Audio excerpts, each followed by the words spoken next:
আল্লাহ, তোমার রহমতের সামনে আমার গুনার তো কোনো অস্তিত্ব নাই মওলা। আমার গুনাহ না হয় পাহাড় পরিমাণ হবে, বেশি থেকে বেশি আসমান পরিমাণ হবে, না হয় পুরা পৃথিবী পরিমাণ হবে।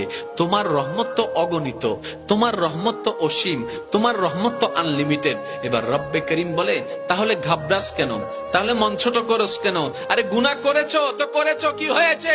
একবার তো তওবার মাধ্যমে আমি রবের দরবারে ফিরে আই। মওলা, ফিরে আসতে পারবো তো? দরজা কি খোলা আছে?